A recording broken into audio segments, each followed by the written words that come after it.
आप लोग से आग्रह करता हूं कि आप तन मन धन से इनको समर्थन दीजिए और ऐसे विधायक प्रत्याशी की जरूरत है जो एक फोन पर एक बार जानकारी होने के बाद आपके घर पर उपस्थित होकर आपके सुख दुख में भागीदार बनेंगे।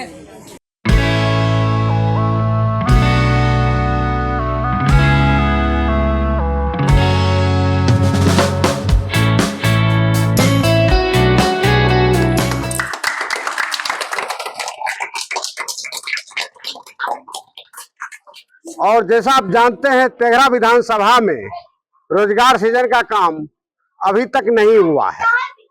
78 साल आजादी के हो गए और कोई भी न योद्धा आ रहा है, न कोई जनप्रतिनिधि आ रहा है, और ज्यों की तो जो समस्या है 78 साल से बनी हुई है। फिर तेघरा का विकास कैसे हो, तेघरा विधानसभा का विकास कैसे हो, कोई सोचने वाला नहीं। कोई भी प्रतिनिधि आके चले जाते हैं, कोई भी कार्य रूप नहीं देते हैं। मैं आप लोगों के बीच में आया हूं, तन मन धन से आया हूं, सेवा करने के लिए आया हूं। जैसा कि आपको बताया जा चुका है, लगभग 8 साल से मैं जन सेवा कर रहा हूं, समाज की सेवा कर रहा हूं। इससे पहले भारतीय वायुसेना में था, 20 साल देश की सेवा किया, फिर बैंकिंग सेवा में गया, स्टेट बैंक ऑफ इंडिया का ब्रांच मैनेजर था। वो सब कुछ छोड़ छाड़ करके सेवा के लिए स्पेशल रूप से तेघरा विधानसभा में आया हूं। और जो मैं देख रहा हूं, तेघरा विधानसभा की स्थिति बहुत ही लचर है। अभी आप देख लीजिए कि पूरे बेगूसराय में अनेकों इंडस्ट्रीज हैं, बहुत सारे कल कारखाने हैं, लेकिन तेघरा विधानसभा को रोजगार कितना मिलता है, कितना परसेंट है? इंक्वायरी करने पे पता चला महज 20% भी नहीं है। तो उद्योग हमारे पास है, कल कारखाने हमारे पास है, रोजगार कोई और ले जा रहा है, रोजगार बाहर वाले ले जा रहे हैं।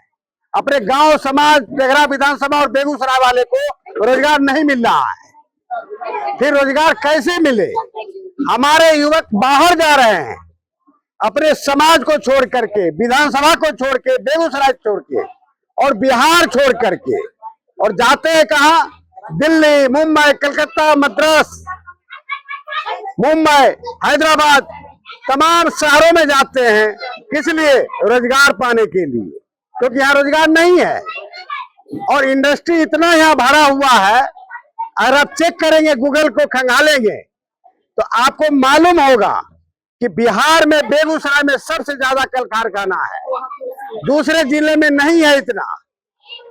फिर भी हमारे युवकों को रोजगार नहीं मिल रहा है।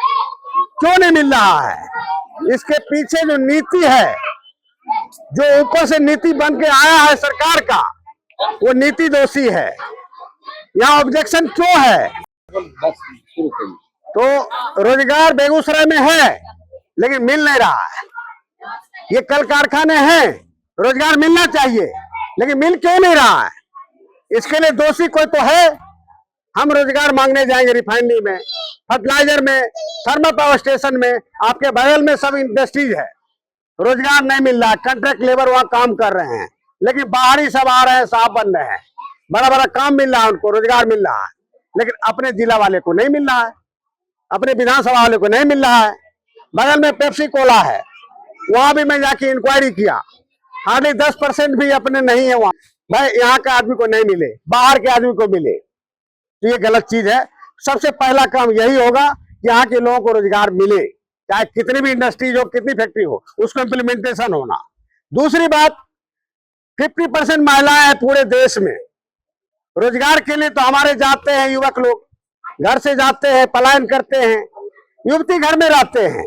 अगर युवती चाहें, औरतें चाहें, माता बहनें चाहें, तो रोजगार यही क्रिएट हो सकता है, रोजगार का सृजन यही हो सकता है। और आप लोगों को रोजगार की दिशा में बढ़ाने के लिए हम आपके सामने खड़े हैं, हम आपके सामने कदम से कदम मिला के चलना चाहते हैं। अभी आपको पता होगा कि ये 16वां सिलाई कटाई प्रशिक्षण केंद्र तेघरा विधानसभा में हो चुका है। आज के डेट में उद्घाटन 16वां है ये। आज पूरे 5 जगहों पे मैं करके आया हूँ, इससे पहले 11 जगहों पे हो गया था। 11 + 5 16 और टोटल विधानसभा में अपने तेघरा में 40 पंचायत है। 40 में से 16 पंचायत में उद्घाटन हमने कर दिया है और महिलाएं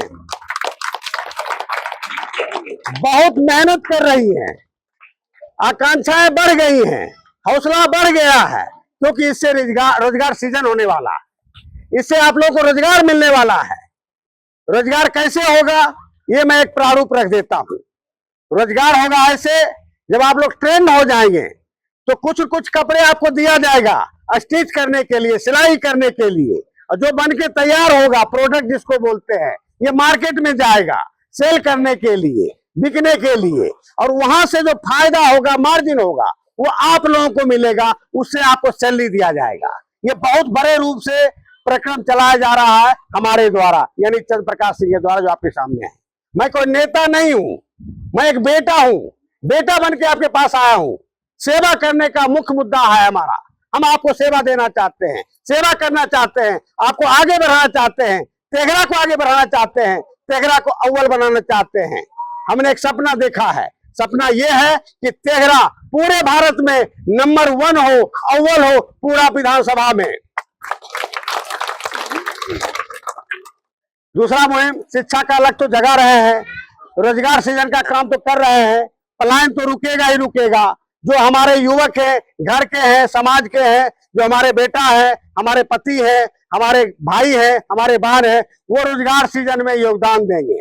वो मार्केट में जो आपका प्रोडक्ट तैयार होगा उसको सेल करेंगे, और वो सेल होने के बाद में जो प्रॉफिट होगा, जो बेनिफिट होगा, जो फायदा होगा, वो हमारे पास आएगा और आप लोगों को प्रदान किया जाएगा। ये बहुत बड़ा मुहिम है, इसलिए तन और मन से आप लोग लगिए। बाकी धन मैं लगा रहा हूं, आपको कोई टेंशन करने की जरूरत नहीं है।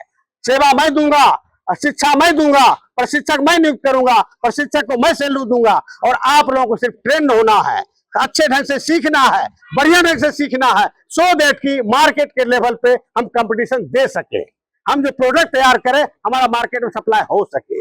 इसके लिए आपको तैयारी करनी पड़ेगी, और लिए तन और मन से आप सीखिए और आप आगे बढ़िए, तेघरा विधानसभा को भी आगे बढ़ाइए।